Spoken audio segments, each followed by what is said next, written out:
Welcome back to Film Talk, everybody. I'm joined as always by my co-host and producer, Bryan Schink, and today we're talking about Spider-Man 3.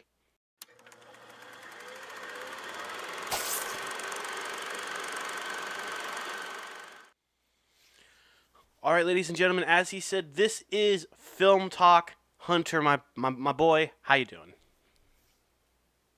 I'm doing good. That is Slow good. day, nothing special. Watched Jojo Rabbit. Ooh, I was planning on watching the Spider-Man 3 editor's cut.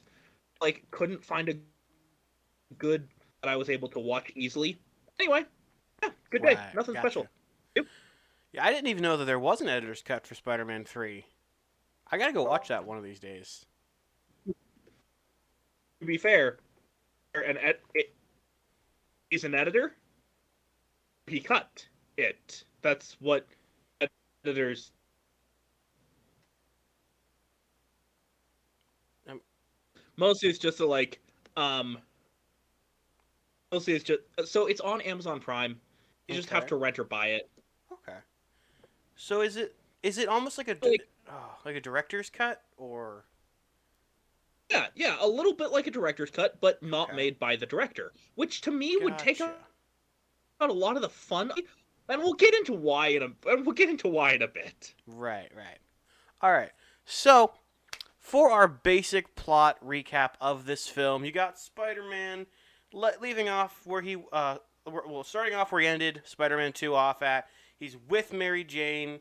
Their relationship seems to be going really well. He's back to enjoying being Spider-Man, and the city is holding this like party or something for Peter. At the same time, we have the story of Flint Marko, aka the Sandman, as he is running from the cops because he stole money, which we find out later on in the film is because he was an accomplice in the robbery in the first Spider-Man film, which also makes him the man who killed Uncle Ben. And so we get his story set up in the beginning. He runs into a restricted facility, falls into a pit, which just open pit. It's not in a building. That's a thing, I guess, that happens. And then he gets demolecularized and becomes the Sandman, fusing with the sand in the pit, I guess. And really, really bad on the safety inspector's part for that whole scene because he's just like, oh, it's probably a bird. Like, no, if something falls in, you gotta go check it. Just very, very bad in the safety aspect of things at that facility. Anyway, so while Peter is at the big celebration event for Spider-Man, he he's on the stage. He web swings down, and Gwen Stacy is there giving the presentation, and the crowd wants him to do them to do the upside down kiss, while like Mary Jane is in the audience, and without thinking twice, Peter goes through with the kiss.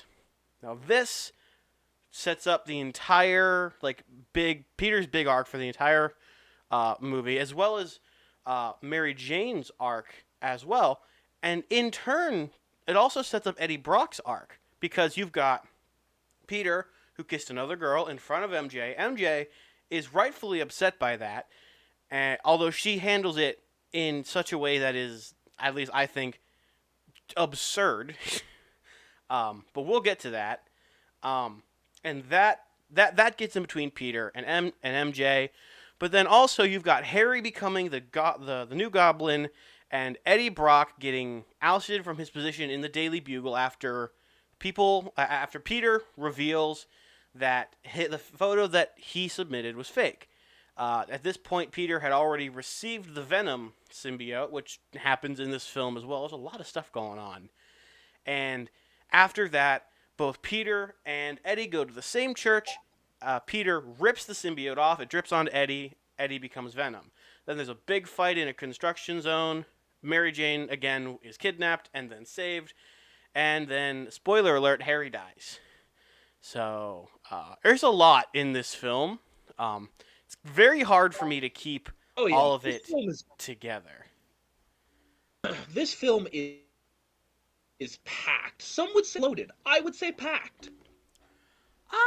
I would agree that it's packed. I don't agree that it's bloated. But at the same time, personally, and this is coming from someone who's never seen this movie before, it was kind of hard to follow at times. At least I thought so. And so that's something we'll get into. But first, I want to make a clarification, because I was editing the Spider-Man 2 video, and I was seeing how like we have completely different viewpoints of these movies, and I want to address that so that the audience knows like where we're each coming from when it comes to reviewing movies. So I come from a sense of like I like to look at every aspect of a movie and judge whether or not I think it was done well, and if it was done well, if there was any improvements that could be made. And so that gives me, I guess you can say, a more pessimistic viewpoint of movies, whereas you seem to be more of an optimist when it comes to movies. Which, there's nothing wrong with either way that we look at them. I just happen to be more pessimistic, I guess would be the best word for it. Another way to phrase it might be that you're here to judge, I'm here to appreciate. Neither way is wrong. I judged for a very long time. I don't want to be the judge anymore. That's not fun to me anymore. Gotcha. And also I'm like, who am I to judge if a movie is good or bad? Right. I'm just a guy.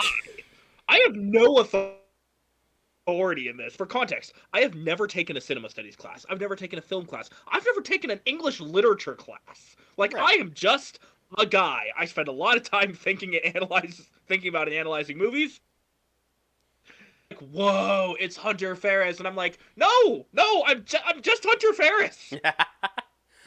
But yeah, I also haven't taken a cinema studies class. I've actually taken any cinema classes whatsoever, so I'm in less of a position to judge, which is why I will only make like most of my when I talk about a movie, most of what I say is personal, it's subjective.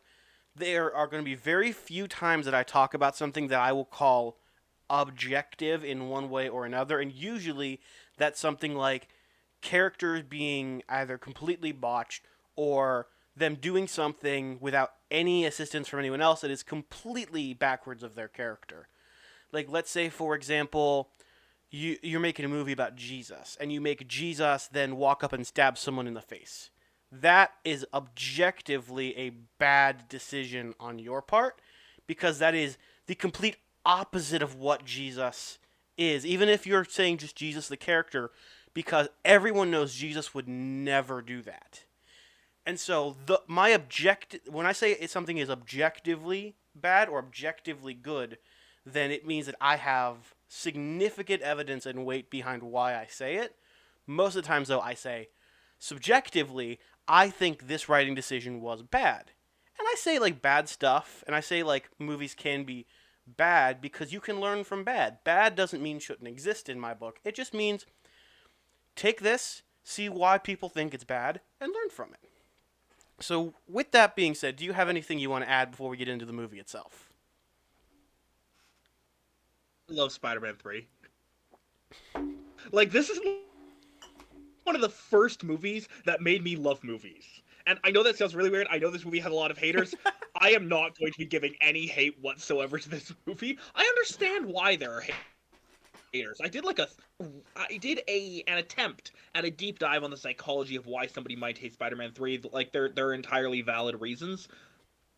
I'm not here for that. I love this movie. I like it too. I think it's a good movie. Now, I think it's the weakest of the trilogy, personally.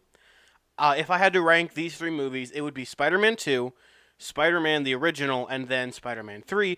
But at the same time, it's leaps and bounds better than even some of the more mid-tier movies that I've seen. Like Thor the Dark World, this is better than that, in my opinion.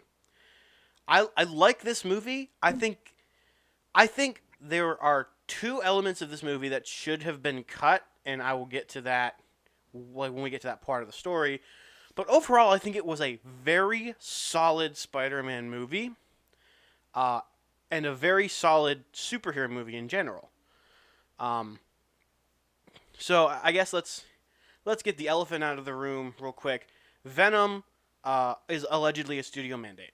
I think I don't know if it was confirmed at any point, which is why I'm just going to use the word allegedly.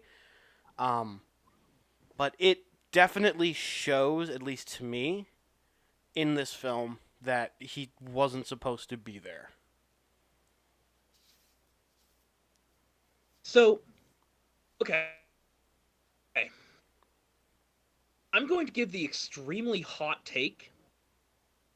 The idea that Venom is a studio mandate, while it is probably true, assumes that that's a bad thing.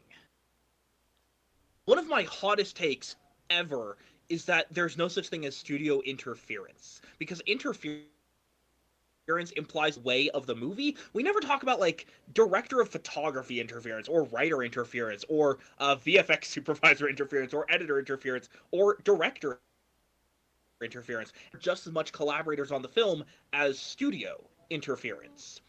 I believe that the studio is a collaborator. It's just that a lot of people really like to create this adversarial this relationship between studio and director in the name of art versus commerce, and I'm like, that was very useful in the 1940s, Right. when directors were higher who all they did was point the camera and say action. They had no creative control.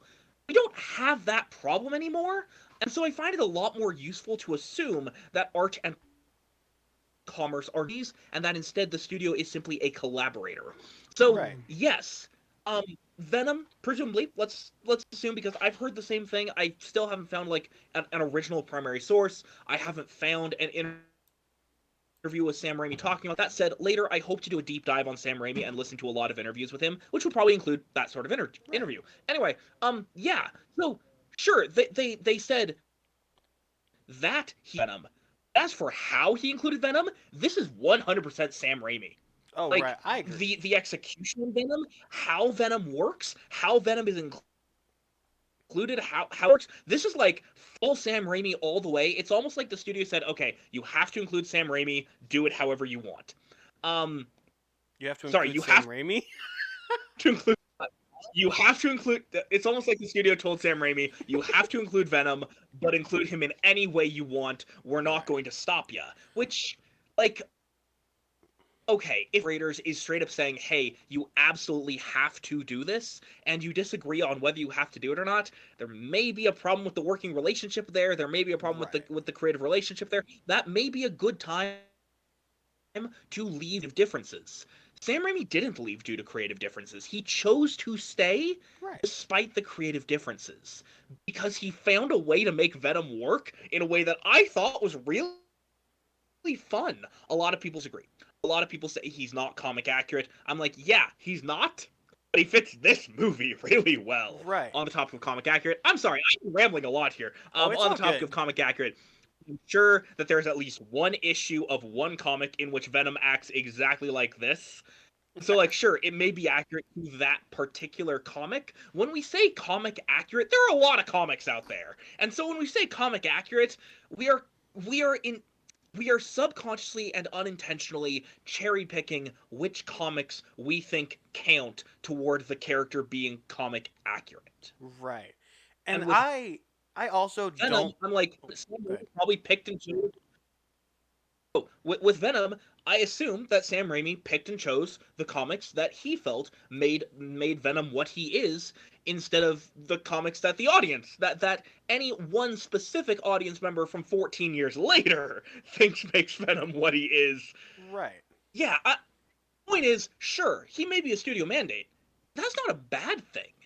Hmm. This version of Venom rocks. He's not comic accurate, but he rocks. Right.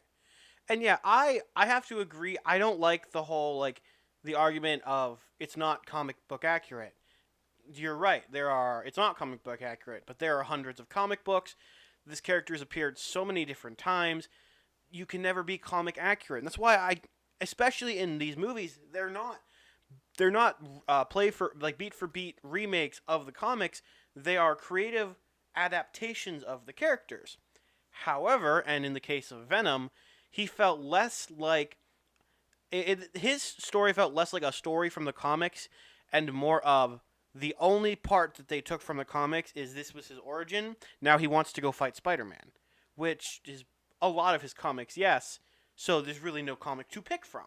So you can't really say, oh, this is based on Lethal Protector, or this is based on Maximum Carnage, or any of these different comics, because it's not. It's based on his origin, and then he is Evil Spider-Man, which is where my one of my big problems with the character of Venom in this movie comes from, in which after Eddie gets the symbiote, it almost instantly smash cuts to him finding Sandman and telling us he's been looking for him. Didn't show us that he'd been looking for him or allude to the fact that he wanted to find him or knew that he existed. We just he just shows up. He's like, "I've been looking for you," and then Sandman says one word, and then they're teamed up. It was, at least in my opinion, so rushed. They could have taken at least 10 minutes more minutes to flesh out that Venom wants to find Sandman to try and take down Spider-Man.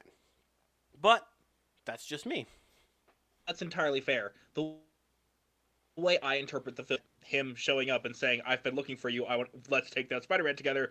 That is them setting it up, but that's just the way I interpret it. Your interpretation is very valid too. Right. And I'm also a big fan of setup and payoff, which Sam Raimi is really good at. Like Chekhov's gun, beautiful like terminology for this whole trope of you set something up, you have to pay it off. And in this film, I forget there was one thing that I wish that they would have set up. Oh, it was the bell tower.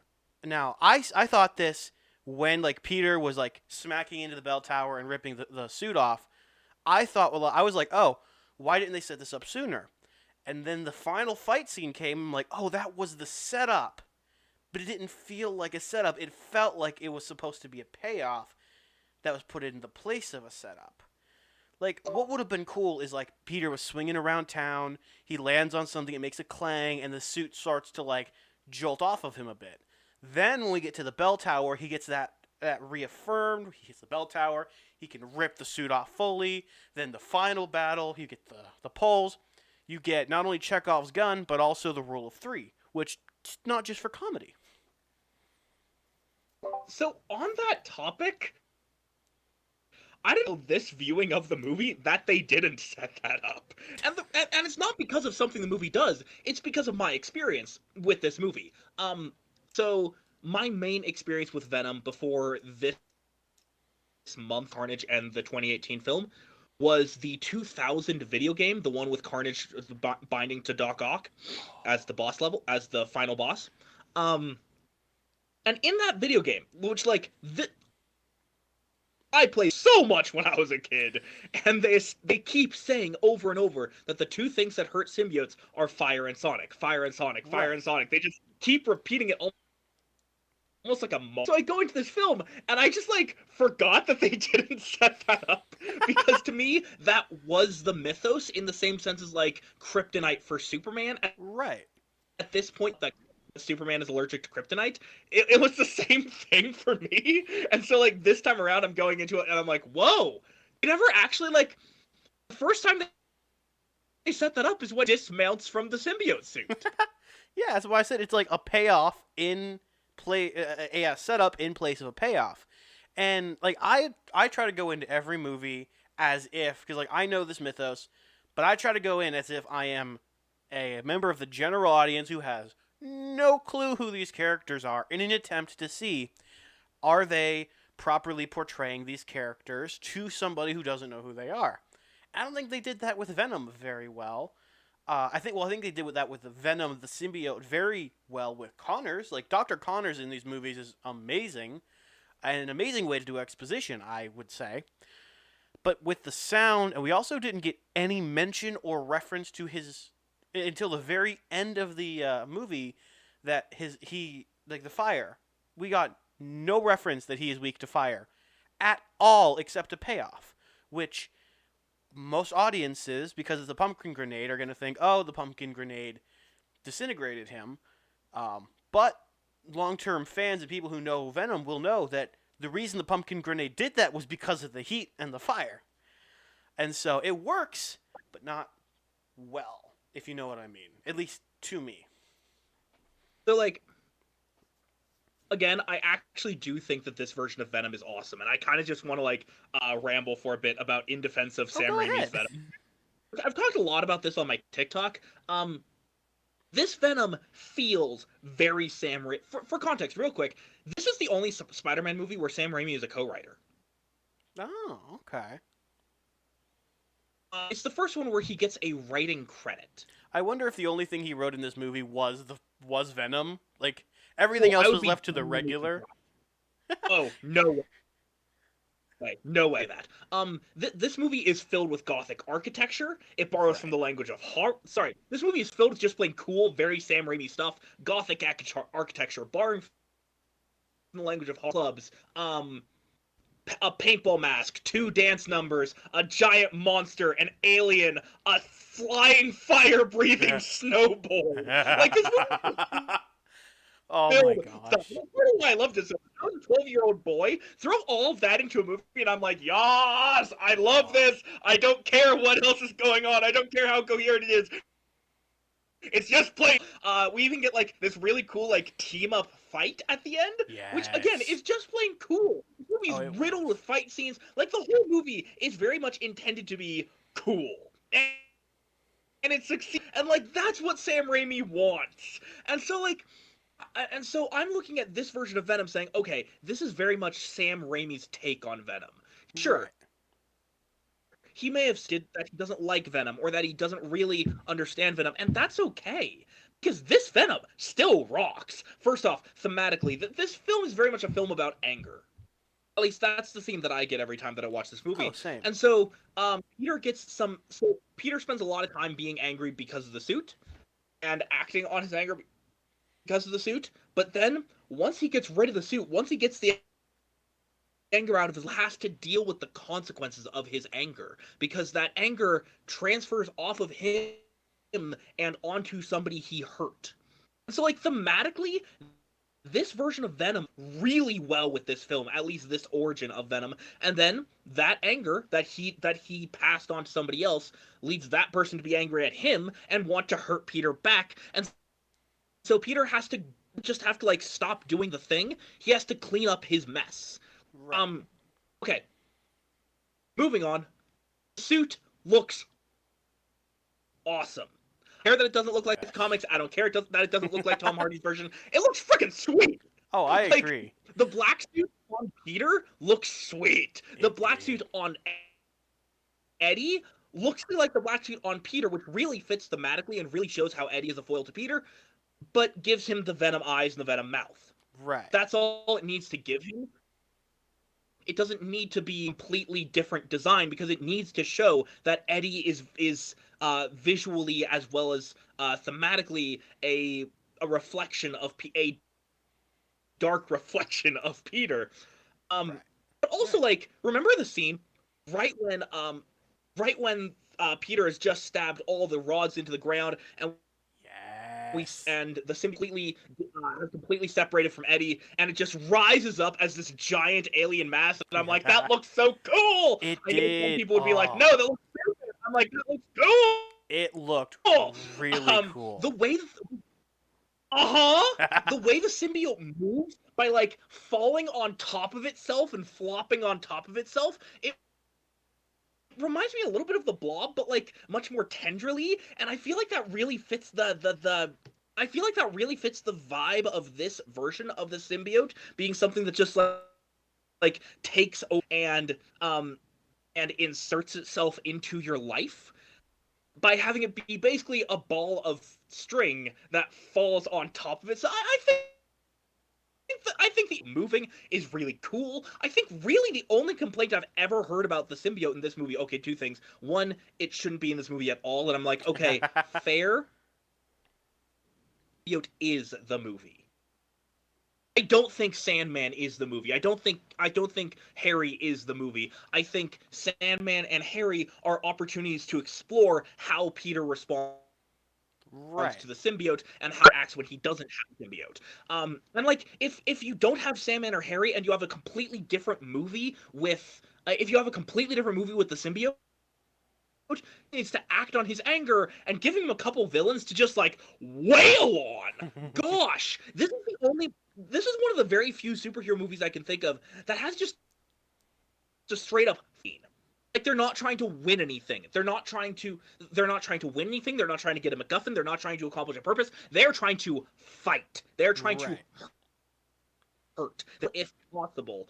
And both of them realize we can't kill each other, so let's just cause as much pain on each other as we possibly can. It's the only one. It's one of the very few that I can think of that has just fight scenes in the fight. And so, giving Peter other villains to fight really works for me if I think of this movie through the lens of this movie is the symbiote. If I remember correctly, the symbiote is the break into Act 3. It might be the midpoint. I can't quite tell. Again, we're watching these on like TV edits, and so there's a bunch of commercials, which make it point or the break into Act 3 is. Anyway, I just think this version of the symbiote is awesome, and I think this version of Venom is awesome. And the other complaint that I've heard is that it's... You just muted yourself. The other complaint that I've heard is that it's not comic accurate. Well, yeah, but it's still awesome. Oh, right. Like, we didn't have that complaint about Heath Ledger's Joker or about Michael Keaton's Vulture or any other freaking awesome villain who's not comic accurate. We're just like, no, it's cool. We don't care if it's comic accurate. It's cool. And I'm like, I don't care if it's comic accurate. This guy is cool. Right. Now, I wish, and I said this earlier, I wish they would have set up Venom's weaknesses a little bit more. I wish they would have set up Eddie a little bit more, and this is what I mean by that. In the last video that we recorded, which was for Spider-Man 2, there was one thing that I chose not to bring up in that video, and that's one change I would have made to the movie, in which I would have replaced J. Jonah Jameson's son with Eddie Brock. I would have put Eddie Brock in the position of being MJ's fiance, so that way when Peter came in and MJ, who is still a terrible person in this movie, but we're not going to get into that, when she leaves him at the altar, it's Eddie.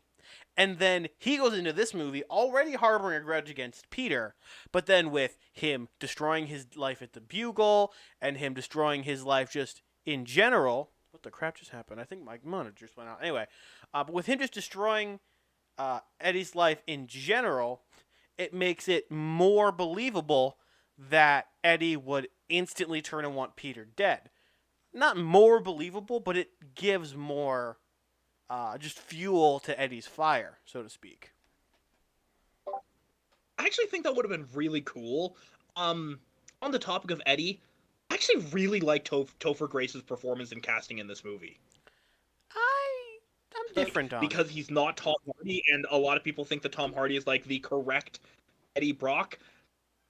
I don't care if he's the correct Eddie Brock. This Eddie Brock really fits for this. See that Eddie really was once like Peter. We get to see how Eddie getting the suit takes him from frankly a wimp, like a what's the word? Wimp. A sycophant. He's weak, and he kisses up to get what he wants. Right. But then he gets the suit, and all of a sudden, he has power. His weakness and insecurities into anger and into blunt force. And, like, yeah, Topher Grace does a great job of portraying both those insecurities and weaknesses and conveying those insecurities and weaknesses into just wailing on Peter. Right. And I don't disagree with that. I don't think Topher Grace was a good... Like, when Venom and Eddie bonded, I didn't much care for Topher Grace's voice the way that it was. I wish that they would have gone the Venom route, like the movie, and added some distortion to it. But as it is, they just like made it look like it sounded like he had a cloth over his mouth, which didn't sound intimidating at all. It honestly, for me, it made Venom sound less terrifying than Venom should sound. Because Venom is Venom. And especially from what I'm used to him being, he's this monstrous creature who can beat Spider-Man to a pulp. He can get through Spider-Man's spider sense. And that's not something they addressed in here, but because Venom was once bonded to Spider-Man, Spider-Man's spider sense does not detect when Venom is coming, which makes him even scarier. So I wish they would have given him that extra distortion on his voice. But that's just that's a nitpick, obviously. Um, at the same time, though, No, I no, don't. it's a preference. You're conveying your preference, and that is totally fair. Right. But at the same time, though, Topher Grace did a really good job with the material provided. Although in one instance, the material provided was extremely cringy, and that was the "I like being bad. It makes me happy," and I'm sitting there like, "Oh, oh, that hurt. That hurt me physically." I don't know Oh, why. I It's just so really like that. cringe. I thought it was so cringy. That's fair. It's different people are going to connect with it different ways. I Right. really like that line. Well, that's good. I'm Partly glad you because I liked it. really like card-carrying villains. I really like the type of villain who would carry a business card that says "Doctor Evil McEvilface, Evil Genius, good to meet ya." And like Venom technically counts as a card-carrying villain because of that line, but also like I felt that. I felt the exhilaration and adrenaline from doing something that I felt I wasn't supposed to do, and from giving into, and so like I can empathize. I get where he's coming from. That doesn't feel unrealistic to me. We Right. sometimes say that the only realistic type of villain is the type who believes the story, and I'm like, no, no, no. There are people out there who actually believe they are evil. Right. They're called edgy teenagers. Oh my god. I was an edgy teenager when I watched this Oh, that was so movie. cringe. But there are other people. What? That joke was just cringe incarnate. That's awesome. You say that as though that was a joke. You have any idea how many of my friends in high school were like, "Yes, I'm evil," and I'm like, I didn't have dude, friends in high school, so I wouldn't know. ouch.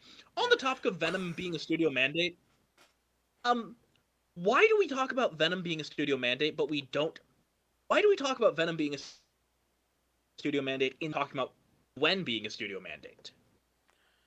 I can Like, see where that comes I've from. never heard. What was that? I can see where that comes from. I also thought Gwen was kind of misplaced in the movie. At least up until that awesome dance Never. number. I loved that dance number for being if I'm being honest here. That was Same, amazing. same. It was Like, it was it's definitely cringy, but I loved it aesthetic just the cool, same. but also it was aesthetically so cool to me, but it also like really served the story and the character arc. I'm mostly just Right. like I have heard so much about how Venom is a studio mandate and therefore one studio man is objectively terrible and nobody should like it.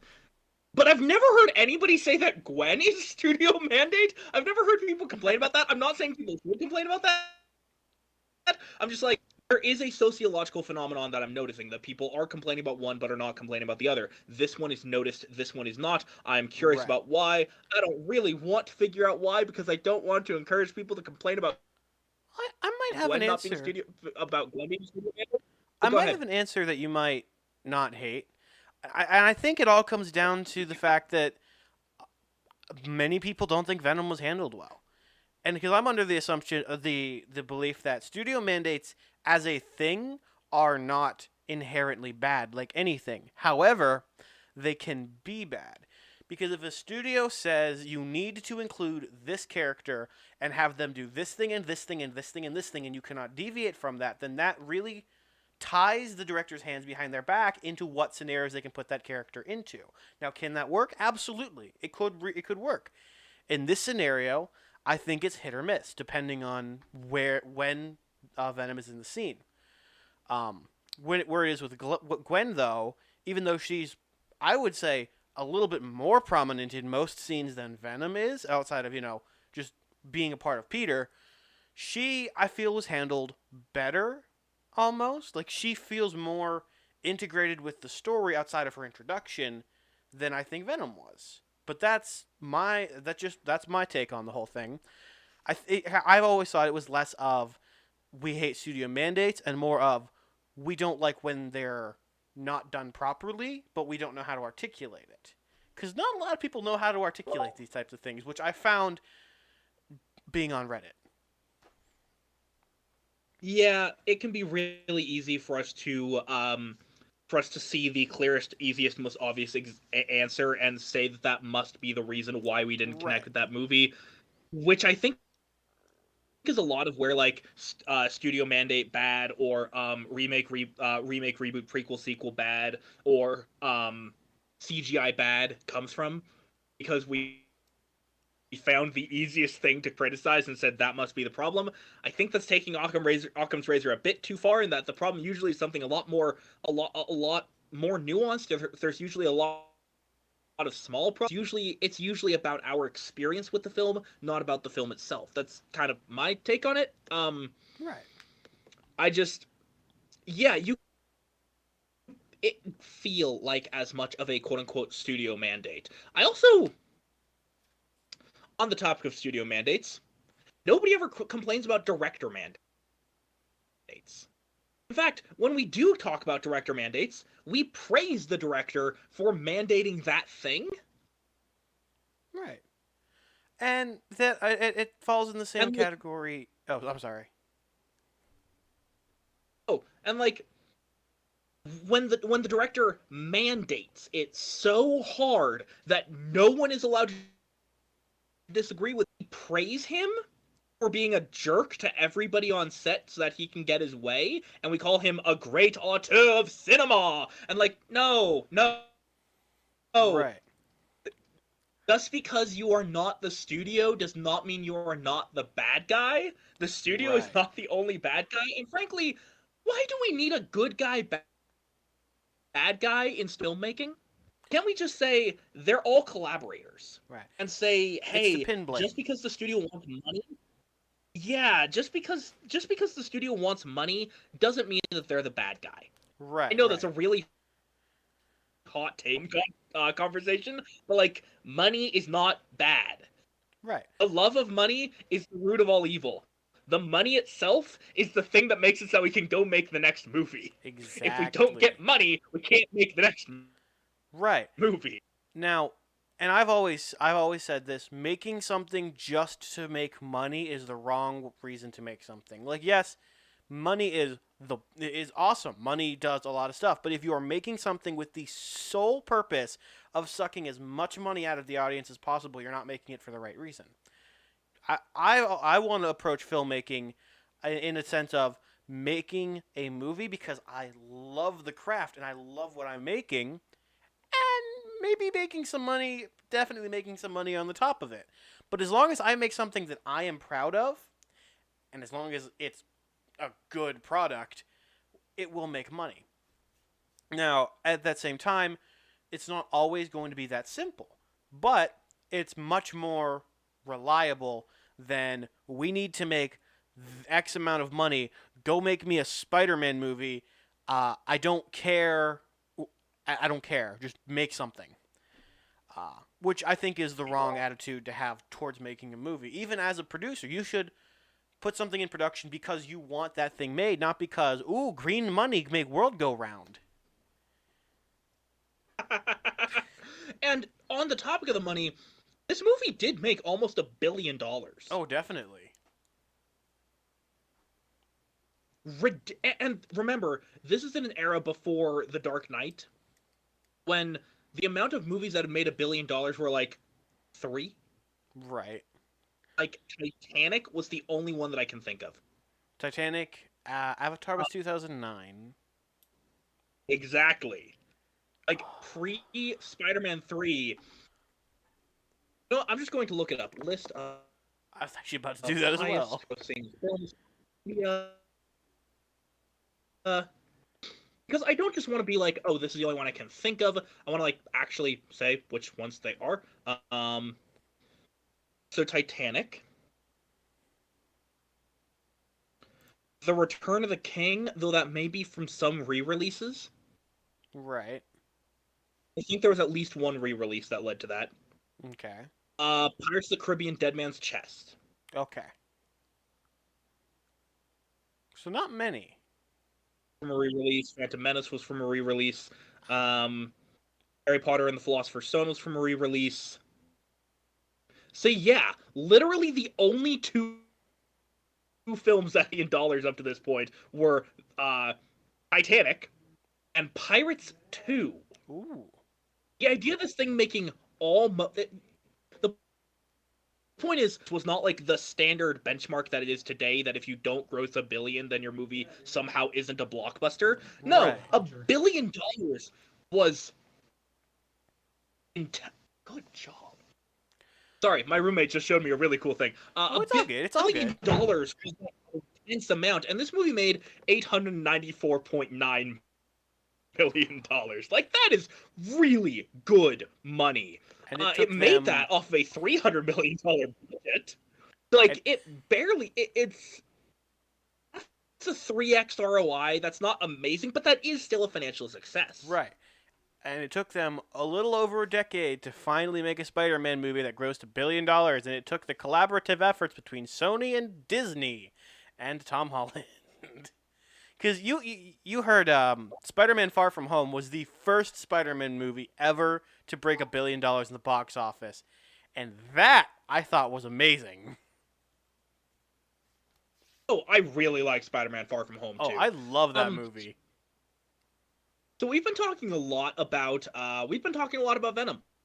We have. Well, he's What are really some things like you think are cool from this movie? What are some things you like in this movie? okay.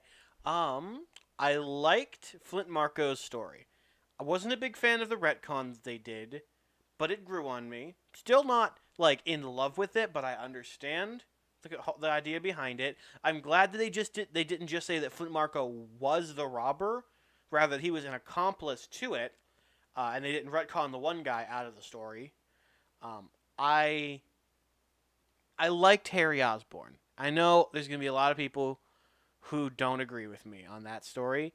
I liked Harry Osborn's story in this film. I liked how it was a conclusion to his arc throughout the series that we that honestly like I expected this to happen. I didn't expect the amnesia. That felt forced.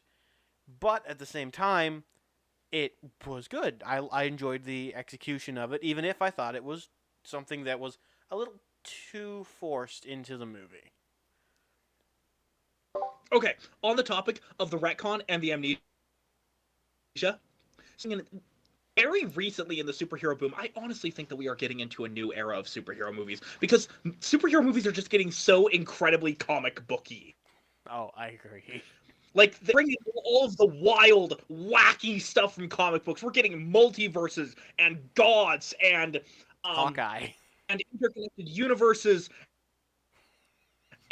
and just all the weirdest stuff you can possibly do, to the point that we had an actual scene of Peter Parker wearing the Iron Spider, flying a Pegasus, wielding Mjolnir, carried by Mjolnir to while holding the Infinity Gauntlet to fight Thanos. Like, that is a ridiculously comic booky scene, and we are getting much Very more into a comic comic booky. booky era of of you know what's comic booky that we don't do in today's superhero movies?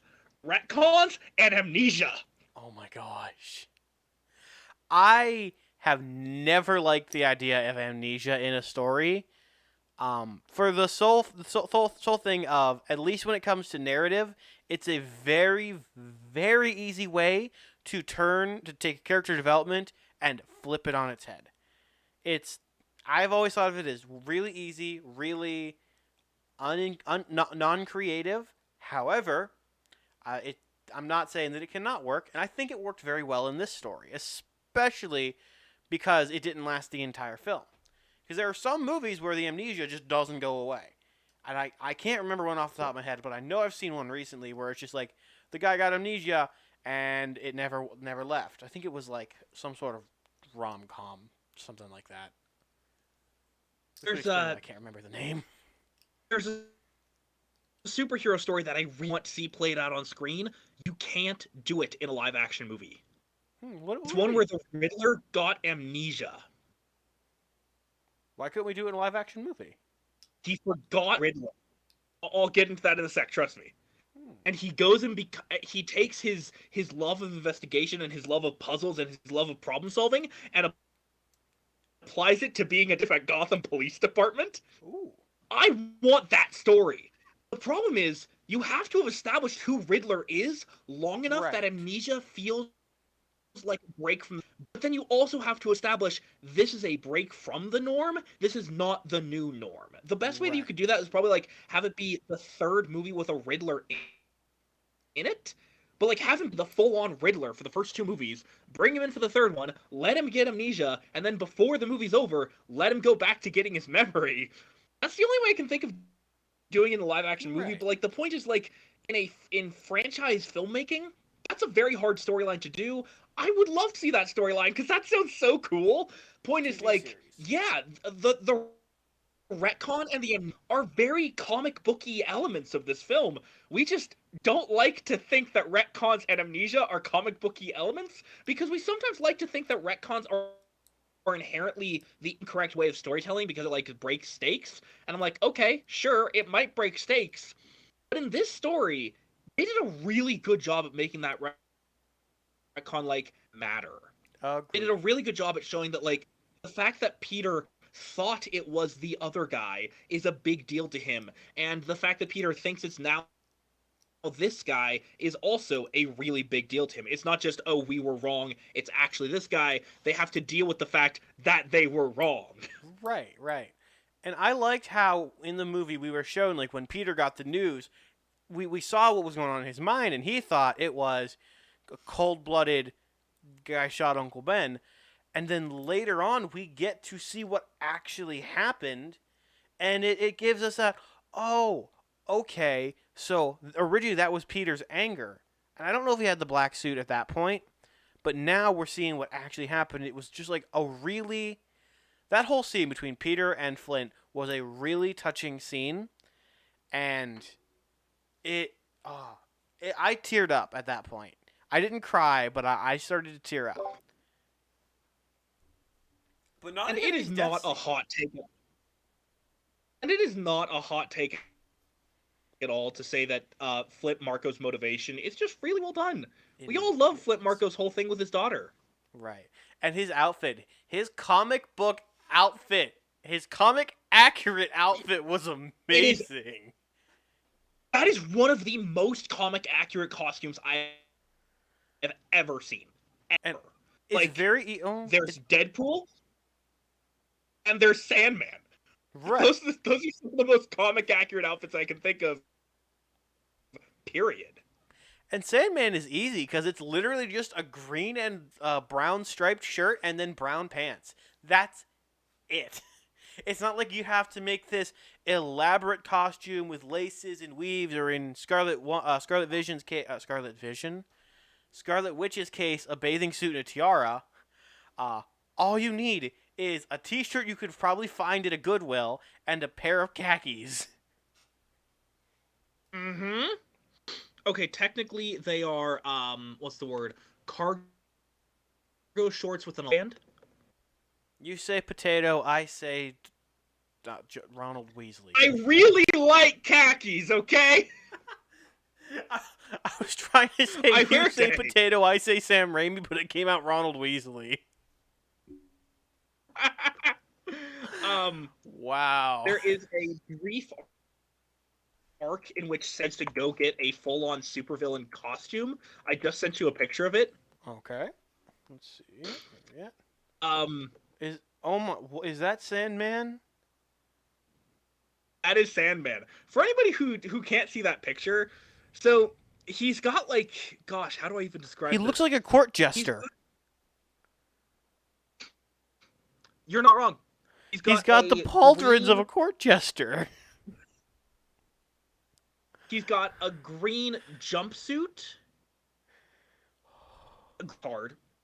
He's got a forest green leotard, with lime green accents and a utility belt. On that utility belt is a bunch of chemicals that make it so that he can affect his sand's compositional makeup. Things like he can turn his sand adhesive, static, and he can wall crawl like Spider-Man. He can turn his sand acidic, stuff like that. It's really cool. He's got like forest green gloves and lime green sleeves, giant shoulder pads that are like sticking out of the side, and he's got this domino mask with a, a big stripe down the middle of his head, and he's got this like flaring neckline, kind of like you might see in some like uh, Victorian, not like Shakespearean gentleman. Like, this is quite a costume. This man had one chance at a flair for the dramatic, and he took his one chance at a flair for the dramatic. The 60s were weird, man. The 60s were weird. Yeah. Oh my Most of word. comics were most of comics were written by drugged up hippies. Oh my gosh. Doctor Strange. Once we get to Multiverse of Madness, this is going to be a much bigger talking point. I swear though, the writers of the Doctor Strange comics were on LSD the entire time they wrote those comics. Oh my word, they are trippy. Like, just looking at them, I'm looking like, good lord, did I take something earlier today? It's So like that line from Stan Lee in that one Marvel movie. He's like, the 60s were fun, but now I'm paying for it. there is a remember acid trip from the first Doctor Strange movie? Yes. Oh my gosh. Yeah, so the director Scott Derrickson, either that or the writer C. Robert Cargill, I can't remember which one, straight up said, "Yeah, we were trying to we told the VFX department make this look like the acid trip from hell." That was the actual quote. And then Mysterio came and showed them all up. And then wait, who came and showed them all up? Mysterio, or the VFX artist for Far From Home. Oh, because I would say gosh, his I love the nightmare sequence on Mysterio. That sequence in Far From Home, I would say outshines everything, even the mirror dimension in Doctor Strange in the first one, like by at least a factor of 2.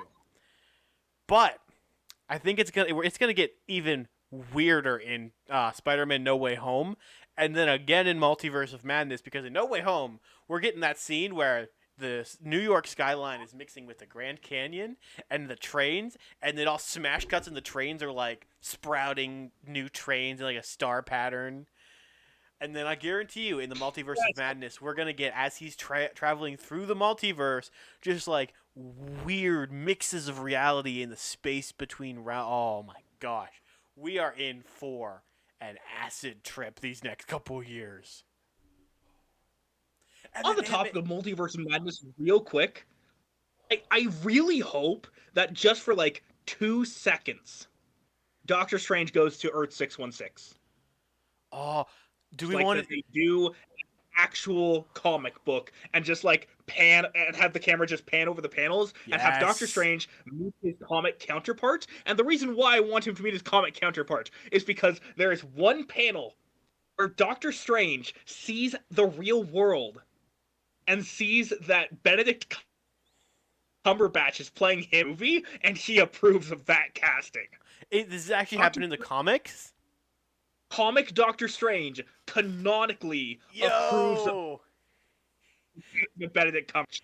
It's like comic book Deadpool saying that he's a mix between Ryan Reynolds and a Sharpay. Yes. If you're looking for a source for that panel, it is from the Unbelievable Gwenpool issue 3. Oh, of course it's a Gwenpool book. Of course it's a Gwenpool book. It's the only book where Doctor Strange is allowed to see the real world. Right. Now, has a reason world. He's pulling Gwen from her world into the comic world, pulling like her past and her existence so that she can have a bank account and a social security number and that sort of stuff. But as he pulls, he sees a theater because Gwen loves Marvel movies and sees Benedict Cumberbatch.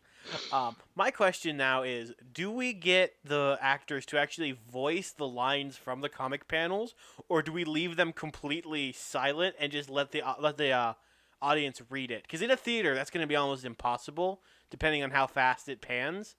Which I would think that at that point you would say, like, have the option for theaters and stuff to have the panels and stuff read, like the text bubbles and stuff. But it would be so much more accurate if they were just completely silent and all you heard was like the flipping of pages. That's how I want it to go. I think that'd be hilarious. Jumping back to some other things that you think are cool from this movie. Harry Osborn and his glider. I know it's a hot take. Everybody thinks that the Harry Osborn in this, in like the new Goblin in this looked so dumb. I thought it Oh, I looked love cool. it. He definitely embraced that nerdy snowboarder look or like edgy snowboarder look. I thought it worked, and that fight scene between him and Peter at the beginning of the movie is probably the most dynamic fight scene I've seen in a superhero movie in a long time. Because it wasn't like they'd fight for a couple seconds, they'd take a break. It was just hit after hit after hit. He would do a flip to punch Peter, and then he'd like rotate around, do like a weird like 420 looking thing to throw a pumpkin grenade that turned into a bat thing, and then he'd fly up, flip upside down, fly straight back. It was all the fights in this movie are so dynamic and fast paced and like exhilarating. They're, in my opinion, even better than the fight on the side of the building with Doc Ock in the last film, or the train sequence, or even anything in Shang-Chi. Like, these fights were so well choreographed, so well put together, and so fast, it made you feel like you were actually in the room with real superheroes. This is what happens when you put Sam Raimi and Bill Pope on a movie together. Yes. Like, this is absolutely the type of filmmaking that Sam Raimi does. The type of filmmaking Bill Pope does. You put them in a room together, they will go all over the place. The movie will look caffeinated. Right. And I don't know why we aren't able to replicate that these days. Because, like, a lot of modern day superhero movies, especially when you have, like, multiple combatants, it just looks like everyone's taking their turn. And the action is not as fast. It's very melodical and slow and whatnot. And so that's why I'm hoping that No Way Home, because like the Spider-Man films have really been able to accomplish, even the MCU ones are probably the best when it comes to keeping fights consistently going and always having a hit and always having something to look at. And I hope No Way Home, if both Toby and Andrew in this, keeps the fighting that we saw in Spider-Man 3 for Toby. Because I want to see him fight the Green Goblin using the exact same, like, just constant beating and battling and just using the environment to his aid. Because I think it's an amazing, amazing thing. Answer the question of, like, didn't why don't we see this more? All Because we don't have Sam Raimi and Bill Pope in the canon. It's sure there is a sociological reason too. It's because, oh gosh, how do I describe this? It's because of J.J. Abrams. I don't know if I'm gonna like where this is going. Okay, so J.J. Abrams really likes using shaky cam to provide a sense of energy and movement, Right. which works. Look at Captain America: The Winter Soldier. That's how they provide most of the energy and movement, is through shaky cam and quick cuts. But at the same time, that movie is very high octane. That's one of the MCU movies where the action never stops. Yep. So part of it is because of J.J. Abrams' love of shaky cam and quick cuts, and that got really popular and kind of just became the artistic style that we do these days. We've kind of moved away from Sam Raimi and Barry Sonnenfeld's style of matching of communicating the energy of the scene with the energy of the camera. Right. It's just like exaggerated camera movements and flying the camera, all cutting in ridiculously close. We've kind of moved away from that style. I really like that style. I'll get back to that in a sec. The other reason is because of Fast and Furious. Okay, maybe not Fast and Furious specifically, but like Fast and Furious has gotten us to this place where we feel like the most important part of a fight scene is geography. Or if we can tell where all the characters are in relationship to each other at all times, then it must be a good fight. And I'm like, but energy. But like Sam Raimi and Bill Pope. Like, you don't need to know where any of the characters are in any of the fight scenes at any given moment in this movie, because the energy is there, the vibe is there, you can feel it. And that's way more important than like intellectually understanding the geography for this particular movie. It's simply an artistic aesthetic difference. That said, I love this style. If you want to see this style more, though, go look in movies where people say they have bad fight scenes. Right. Because again, the artistic style changed, and the old artistic style is considered incorrect. Go look specifically at Guy Ritchie movies and Saw movies. That's where they're doing this style these days. Right. They don't have many fight scenes in Saw movies, but like you look at the editing on a Saw movie, that thing is so fast paced and frenetic in its energy. It feels like the camera is having a panic attack. It feels like the camera is having an anxiety attack and freaking out and running all over the place. Or you go look at a Right. Guy Ritchie movie, Sherlock Holmes, Man from Uncle, what's it called? King Arthur Legend of the Sword, and just all of the big, fun, energetic movement in that movie. Like, that's kind of where you see the Sam Raimi, Bill Pope style stuff today. Also, yeah, Bill Pope did do the cinematography on Shang-Chi. It's just Right. that it wasn't also Sam Raimi on that. Right. We're working with Bill Pope.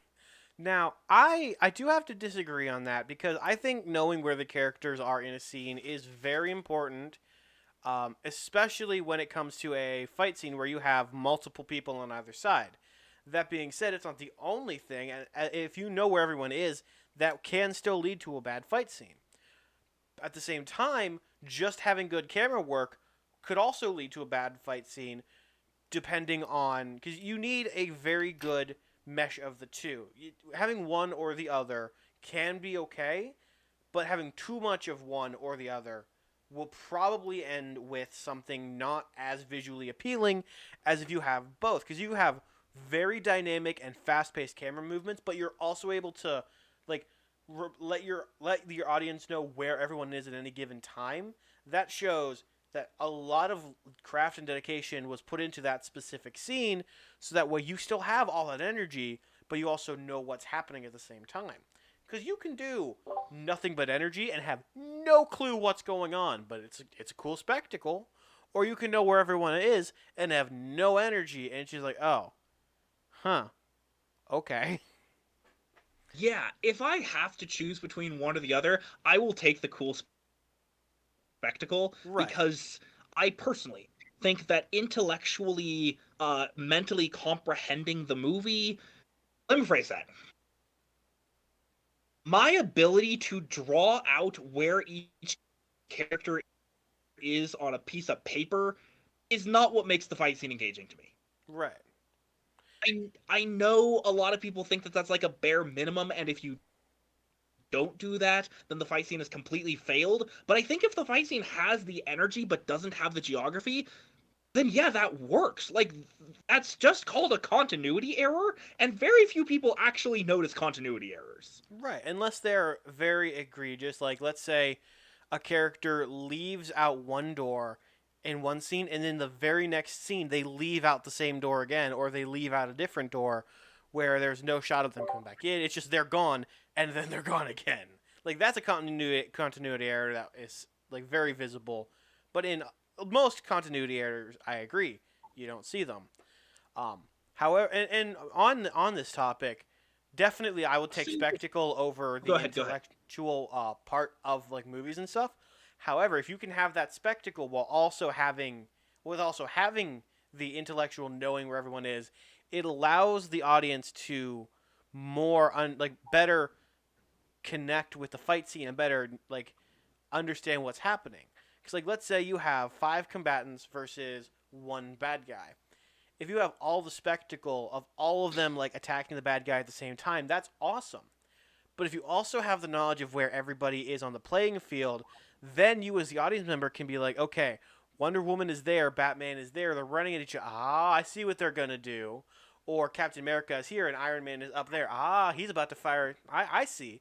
It gives the audience a sense of like being able to deduce what's gonna happen, and when it does happen, understanding why and how it happened. And now for most just regular audience members, it's going to mean nothing. But to those of us like me and like you who look at this stuff and who can see all the stuff that happens, it gives us a little bit of an ego boost, knowing, being able to sit there like, huh, I predicted that. I knew where they were, and I knew what they were about to do. But again, that's not required. It just elevates a fight scene. I will say the craft of choreography is impressive, especially on TikTok, where you only have one person playing all the parts, and so the craft of geography is absolutely necessary to selling the illusion of the scene. Right. If you go look at like Nikhil Clayton's work, Panda Red's work, Ben Brainer's work, I believe that's how to pronounce his last name. Like these guys are making like entire short films with one person where they're playing all the parts. You have to have the craft of geography, and I think that craft is important.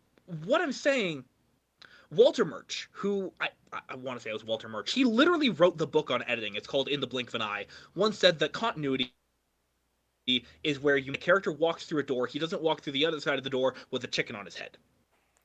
Anything less than that, the audience isn't going to move. Because that's so much better than the example I gave.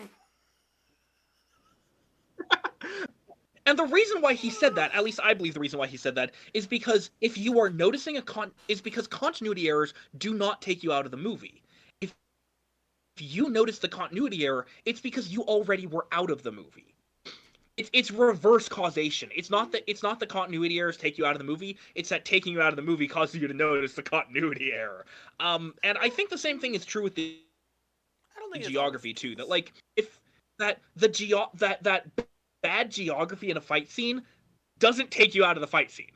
You're only going to notice the bad geography if you already were not connecting with the fight scene. Like, can you imagine sitting on the couch with somebody and being like, whoa, that was an awesome fight scene, and it was like so well choreographed and so well done, and the camera angles were great, and the other guy's like, yeah, but I can't draw on a map where every character is, and so I think that fight scene was dumb, and you're like, dude, you clearly did not, you didn't connect with the fight scene the same way that I did. It is okay for different people to connect with fighting with the scene differently. Right. Just like, I feel like the only way that you would complain about a lack of geography in a fight scene is if you already are not connecting with the fight scene, or maybe even willfully disengaging from the fight scene. Why do I bring this up? Because the fight scene near the end has like no geography, because that is not the freaking point. I don't know. That fight scene, I actually thought it was very easy to tell where everybody was. Like when Venom would land somewhere, or when what's his name, skateboard guy was falling. Like I was able to I knew like where they were and what was happening and where they'd end up and what side of the screen they'd come from. Which might just be like how we connect differently with fight scenes, because I was able to like tell, okay, he's here, and then when they popped into the screen, I knew where they were coming from. But that's not always going to be the same for everybody. But I wouldn't say like there was no geography, because I definitely saw the geography in the fight. That is an exaggeration. Or if the alleyway fight between Harry and Peter. Oh, I love that fight. I love that fight so much. Yeah, it's a great fight. There is geography, but you can't follow it because it's moving so fast. If you are taking the time to mentally process where each character is in the alleyway and being able to draw out a mental map of the alleyway itself, you missed the coolness of the fight. Or even when Harry and Peter are fighting in the Green Goblin's lair in the mansion. Right. I have no idea where anything in that mansion is. I can't tell you, like, oh yeah, the pumpkin bombs are on the far wall, the sword is on the east side, the sword is on the left, the glider is in the middle. I can't tell you that. Because the point is not the geography, the point is the flow and the editing. And if they don't have that flow, but they do have the geography, like that feels like missing the forest for the trees to me. Only issue is I think you got the geography exactly correct in that statement. Wait, really? I think with you just throwing stuff out, I think you got it pretty much right. Because I'm pretty sure the pumpkin bombs are directly on as you walk in. The glider is in the middle, off to the side slightly. And then the sword was off on the opposite side from the glider. I think you got it pretty close to accurate without just throwing stuff out there. So I'm impressed. Oh, And maybe the point of geography is subconscious.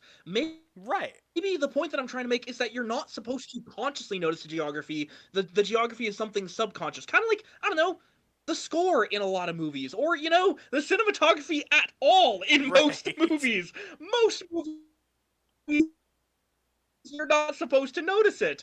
And maybe it just came through subconsciously. And maybe my point is that you shouldn't be taking these subconscious things and consciousizing them, because that's not the freaking point. right, right.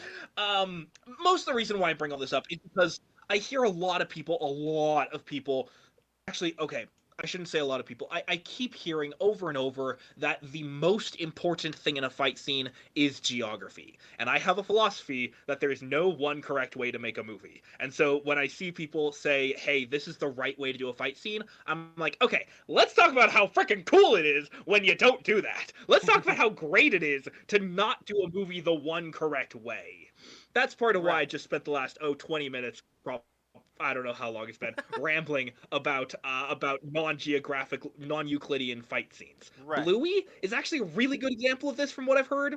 Bluey's house has no geography, because the geography is not the point. The house serves the story, not the other way around. right, Now, it's not that you have to choose one or the other. It's just like no one's going to.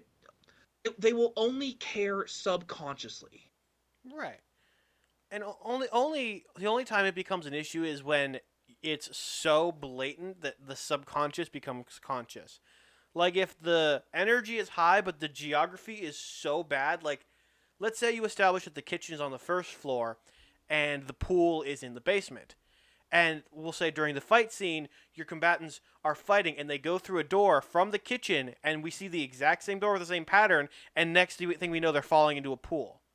Like that is so, like if it's established to be on different levels and that happens, it's so blatant that the subconscious becomes conscious, and that's really what I'm like my biggest thing is like make your geography at least make some sense. Like if two rooms are on different floors, you can't go from room to room. At least show them falling down a flight of stairs. Like at least at that point, it's now back in the subconscious. Like we're on the right floor at least. And I think John Wick especially does these fight scenes really well, where they're like almost always like mostly like not static, but like they're dynamically moving, but they're not shaking. Single shot scenes where John Wick is moving from room to room to room, doing all the stuff with the reloading. And the fight scenes are so well choreographed, but they're also well put together in terms of where John Wick is going and having all those rooms set up where they are initially, and then stopping in specific places so he can pick up an axe and start beating people with an axe in a hallway Daredevil style. Um, but yeah, that's my Well, biggest component. one more thing about the geography, because I think this is so freaking cool. Sherlock Jr. is a 1924 Buster Keaton silent film about a guy who goes into a movie. It's a Trapped in TV Land movie. It's the first Trapped in TV Land movie. The midpoint climax of the film is a 10-20-ish minute sequence of Buster Keaton being inside the movie, and the movie match cutting around him to hurt him in various slapstick ways. So like he'll be in a scene he'll be in a scene at a pool, and he'll dive into the pool, and it'll match cut around him to be suddenly at a snowbank, and he'll dive into the snowbank. He'll get out of the snowbank and try to lean against a tree, only to match cut into a kitchen where he leans against the oven and burns his back, jumps off the oven, tries to sit down in the chair of the kitchen, and it match cuts to a different spot, and like the world itself is fighting him. It is the coolest example of like intentional of very very very intentional non-Euclidean geometry in a film, and I really want to do a full-on fight scene out of that, where like a character will turn his head and will match cut as he turns his head, very much Scott Pilgrim style, like when Wallace turned not Wallace when Steven Stills turns his head and suddenly they're at the new venue. Like okay, fight scene. Character turns his head to look at the other guy, and as he turns his head, we match cut into a new room. I think that'd be so cool. That I would will be never get to do that scene, but it'd be so freaking cool. never say never, because there's a possibility, especially with like, because I have an entire like array of superheroes I want to turn into media, and you gave me Mhm. an idea for another one who has the power of teleportation, but it's not isolated to himself. He can teleport other people, and it's an instant teleportation with no trace, no smoke, no nothing, which would be the perfect way to justify doing a fight scene like that, where he just teleports himself and the other guy to a completely different room as the guy's trying to punch him, or teleports him to a wall, so he just punches straight into a wall. That would actually And be a frankly, really, really awesome way to do geography in a fight scene, like very well. Cause like, and and frankly, I know this whole thing was like an example of you don't need geography, but you can use geography to make the fight scene so good. Like if you know where everything is, and then the guy with the powers teleports the attacker. I don't know, as he's like going to do a jump kick into like another room where he jump kicks his sister or drop kicks his sister. And then before he lands on the floor, he teleports into the ceiling, so he just starts falling from ceiling to floor over and over again. and frankly, that type of fight scene is exactly the kind of fight scene I want to have in a Gwenpool movie. Oh, that would be awesome. For anyone who doesn't know, the basic premise of Gwenpool is that Gwen is a comic character who knows she's in a comic and is able to manipulate the medium of comics, trying to fight the writers of the comics. I want to take that. I want to take that idea into the movie, so that like, she is running and we match cut into a busy street, and she sees a semi truck flying toward her. She jumps out of the frame into the black bar at the bottom of the screen, and waits for the semi truck to go out. She jumps back into the frame and finds herself jumping directly into a pit of lava because again they match cut around her, and using like match cuts and crash zooms and whip pans as the editors and filmmakers' weapons against Gwen. I really want that scene. It would be really cool if in that movie we only see the writers in the margins around the movie. So like at one point the aspect ratio shifts to a 4:3, and then the writers just appear in the corners, and the only time we see their face is when they're in that margin. They never interact with the thing outside of, like, let's say they pick up like a pencil or something, and then they'll reach across and they'll draw something in really quickly, and then they'll disappear. And then like when Gwen goes down into the margin then itself just turns into lava, and she's like just in the lava that just like climb herself out, or like she's in the lava and then she manifests a Minecraft water bucket and puts out all the lava and then climbs into the scene. And as she's climbing into the scene, they match cut it to where she's climbing up the Eiffel Tower, and she gets to the top of the Eiffel Tower, disappears, and she starts falling.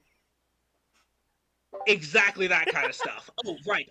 With the lava, the plan was that she would start falling toward the lava, grab the top and bottom of the screen, and squeeze it shut. And squeeze the aspect ratio shut so that the entire screen would just bars. And be in that black space, and like a little bit of lava would like plop out into the black bars, and then she would open back up the black bars and find herself in another dangerous situation as the writers are just constantly trying to freaking kill this character. Very dark.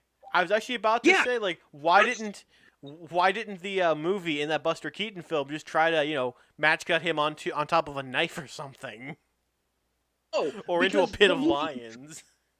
because that movie is trying to get the audience to laugh. I think we would laugh if he Gwenpool, got teleported into a pit of lions. okay, that's fair. That is fair. Also, remember this is like 1924. They were just barely experimenting with match cuts to different locations at all. Like if you look back on Georges Méliès's work from 25 years earlier, he was constantly using one location. He did 200 match cuts in the course of a year and used the same location every time he match cut. He cut. He was changing the subject. He wasn't changing the background. Gotcha. Okay. Wow. That was a tangent. Right. Has there ever been a movie that was completely comprised of what's it called? The one room, the one setting, what is that called? Bottle episode. Has there ever been a bottle movie in modern times? Like, I'm not talking like 40s, 30s, that era. The I'm talking first, modern times, just one setting. yeah, the first example that most people are going to go to is 12 Angry Men, but that's from literally 50 years ago. It's from 1960. The example that most people should go to is Bo Burnham's Inside. Is that considered a movie? I always consider that more of I a comedy experience. haven't seen it, and I don't know what makes it not a movie. I don't know what would make it a movie. I haven't seen it. But yeah, I asked a while ago on TikTok, has there ever been a bottle movie? And the main answer people gave was Bo Burnham's Inside. I wouldn't consider it a This is movie what because, Saw like, One was. I don't consider comedy specials to be movies. I consider them to be filmed comedy specials. Because really, like, yes, they do have stories and stuff, but it's not the same feeling as if you are watching a movie. It's more of you're watching a live taping of a comedy special.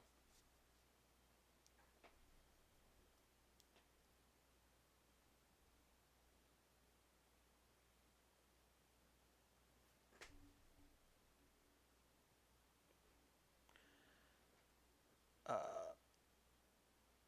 okay, you are not. I'm not hearing any audio, and you just jumped 10 seconds into the future. Okay, let me try that again. There So we go. what you probably go for then is some sort of horror movie that has very sociological implications and was made between 2004 and 2015ish and had a budget of 10 million or less. Reason why I say that is because of movies like Saw, Cube, and Circle. The original Saw was intended to be in one room and one room only for 90 minutes. And then they were like,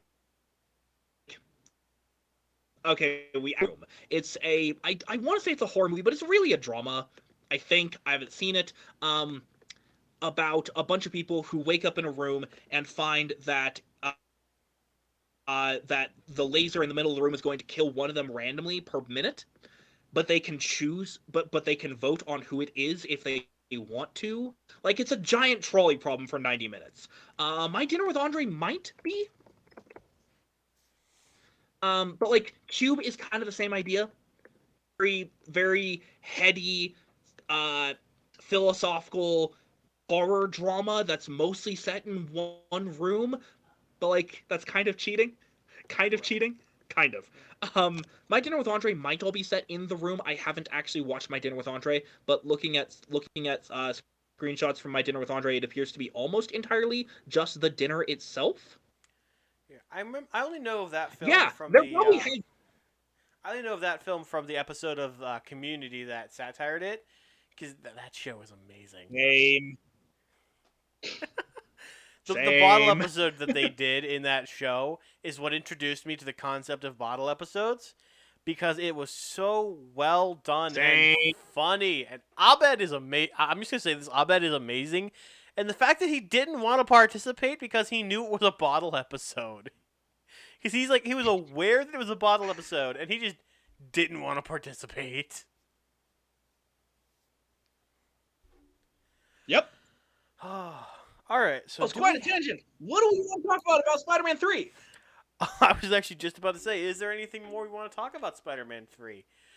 Yes! Okay, well, I'll let you take the reins going from here. What do you want to talk about? Sandman is awesome. He is awesome. I'm excited to see Sandman back. Sandman is awesome. I would like to see Harry Osborn back as the new Goblin because I think that his design is so freaking cool, and I also do think that his motivation is kind of cool. Although, like, you kind of have to have it be like pre-conversion. But the last thing is that I think it would be absolutely hilarious and so cool if in Spider-Man No Way Home we get both Tom Hardy's Venom and Topher Grace's Venom in the same movie. Considering the post-credit scene of Let There Be is not out of the question, it is no more extreme of an idea than Toby and Andrew showing up. In fact, it is less extreme than Toby and Andrew showing up. There's always there's already that Tom Hardy's Venom is in the MCU, so I only need to bring in one character. I just think it'd be so cool to see both of them in the same movie, because you know that I want a Secret Wars movie that does basically that Right. for like 2 hours. Right. No, I would rather see that during a Secret Wars movie rather than during No Way Home. Because so far, No Way Home has already got 5 villains, 6 maybe, if so. The rumors that I'm hearing about the Kingpin showing up in Hawkeye, so he can show up in No Way Home, are true. They're as I said, they are just rumors. There is no substantiating evidence for it at all. It's more likely that Venom would show up No worries. than the Kingpin, but he could. Um, but no, I would rather see the Kingpin than Venom, the Topher Grace Venom in this movie. And heck, I'd rather see Tom Hardy's Venom not even show up at all in this movie and show up later than Topher Grace, to be 100% honest with you. But at the same time, yes, it would be cool.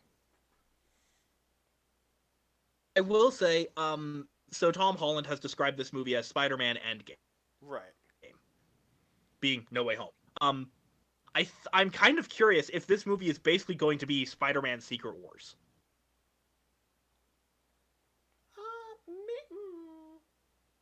Maybe. I don't know. I don't think that's going to be any more of an accurate description of this movie than a Spider-Verse movie. But I'm just kind of curious if that would be an accurate description. It would because let's be honest, Spider-Verse is essentially Secret Wars, but with Spider-Man. Right. Until you get to like the plot details and how execution and stuff like that. But like conceptually, it's the same. It's the same premise. We could consider it, I guess, Wish.com Secret Wars. Because it's the... I hate that description. But you're like not entirely wrong.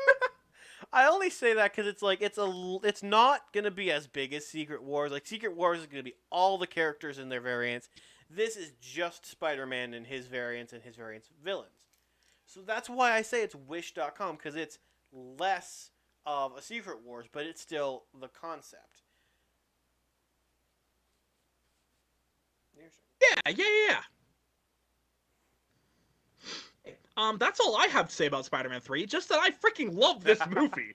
Again, I was a 12-year-old when this movie came out. I was exact audience for this movie. Like, you throw a jazz club and a gothic architecture and an alien and a giant monster and a flying, fire-breathing snowboard and 2 dance masks and all this stuff at me, an edgy 12-year-old. Yeah, I'm going to love this movie. Right. I definitely so I really like this movie more than I thought I would. And as I said, I loved that dance number between Peter and Gwen in front of MJ. And honestly, if that whole dance number was just between somebody in Peter's stance and somebody who he really loved in Gwen, and there wasn't that whole trying to show up Mary Jane, and it was just Peter being awesome and doing that whole dance sequence, I think that would have made for an amazing dance sequence in a musical. However, where it was in the story and what the implications were, it worked really well for this story. I would really like to see that again, but in a less, I'm trying to get Mary Jane at it, because Peter and Gwen had so much chemistry in this movie. I'd say more than Toby and MJ did. Toby, Peter, and Gwen had so much more chemistry. Oh, and then Peter and Betty. Oh my gosh, that's it. I love that because it shows it all the girls. Oh, and the way that they portray Peter and Ursula.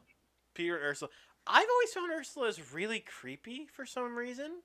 Even though I know she's supposed to be very cute, she looks not looks. She acts creepy, in my opinion. But again, it might be just my viewing of this. In the last movie, we have that scene where she brings Peter chocolate cake, and they just sit in silence in his room while he's eating, and there's just random. Yeah, it's like me trying to talk to girls. It was relatable, is what I'm saying. I'm not trying to be rude when I say this. The way I interpret this version of Ursula is that she's a simp. Oh, definitely. Definitely. 100%. Peter has 4 love interests during this movie. I know. Well, unless you count all the random women that swooned over him during the cringe portion of the movie, which that's not how any of this would go. Just because he got swagger and confidence does not mean that many women would have swooned.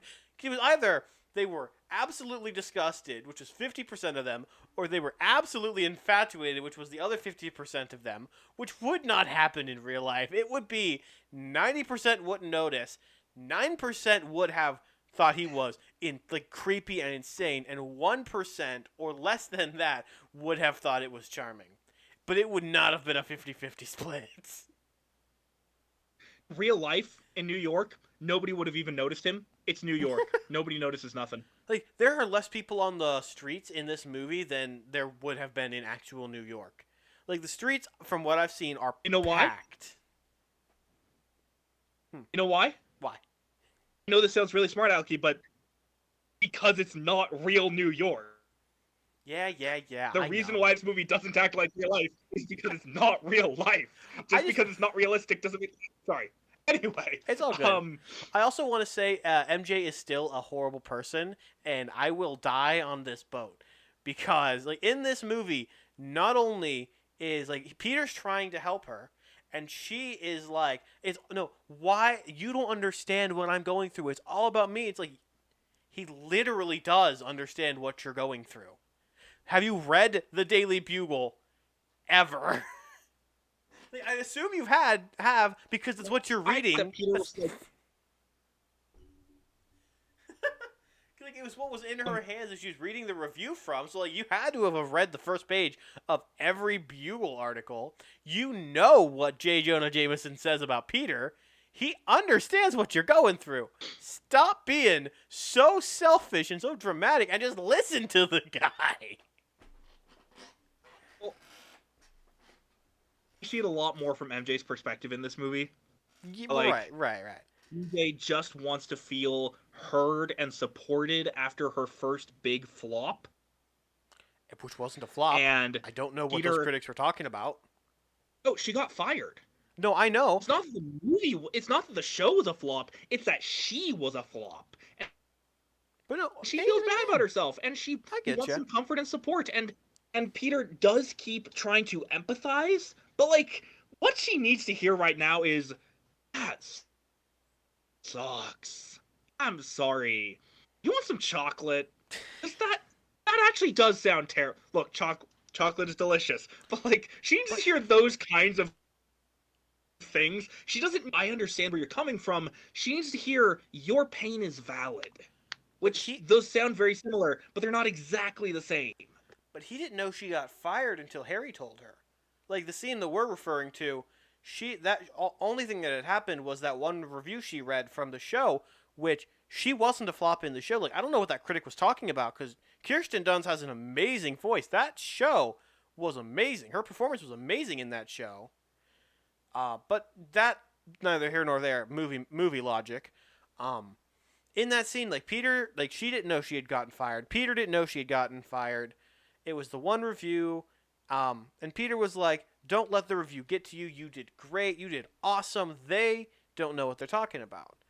Which, yeah, it's hard to hear, but sometimes it's the right thing to say. Now, I don't know. Even then, MJ is still in a relationship with Peter. They hadn't broke up yet, and then she goes out and she's hanging out with Harry, and then she kisses him. She instantly regrets it and leaves. That's good. That's character development. Doesn't make her any less of a bad person for doing it, but it's character growth, and I like that. It's also very in character for this version of MJ. Oh, right, because she's a bad person. Remember, MJ has never... I know this sounds really rude to say, but, like, this version of MJ in every single movie cheats on her boyfriend. First movie... Who did she cheat on? Spider-Man 1, she's dating...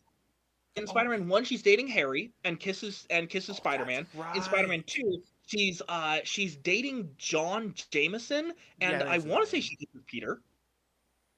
Yeah, she was dating John, and I she want to say tried to kiss Peter in the cafeteria, and yes, the that scene, camera that scene. focused on her ring. And in Spider-Man 3, she's dating Peter and she kisses Harry. Like, it kind of just goes full circle of her going from Exactly. cheating on Harry with Peter to cheating on Peter with Harry.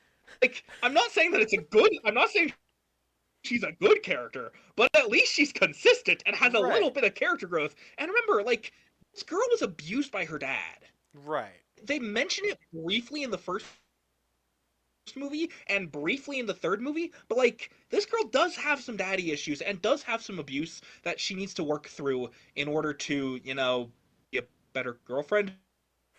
Please don't let that be the spot where we leave off the episode. Oh, it won't be.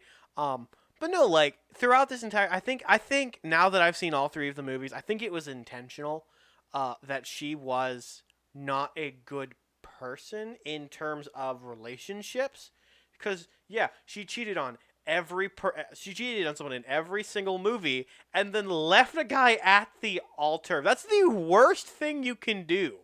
Like, it, the only thing that could be worse if you left the guy at the altar because you were over having intercourse with his brother or his best friend at the time you should have been at the wedding. That's probably the worst thing that that could happen at all. But like, she didn't even take the time to change out of her wedding dress to go see Peter. She just showed up in her wedding dress, and Peter didn't bat an eye.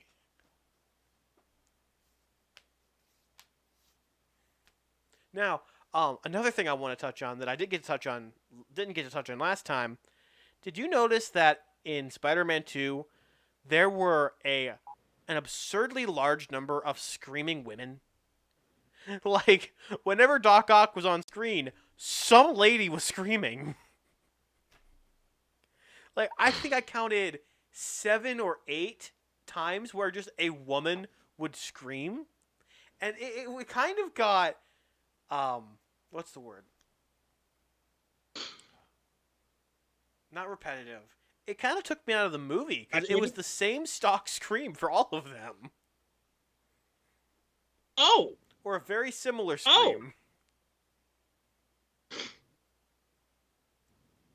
hey. Um, was there enough screaming in Spider-Man 3? That sounded weird.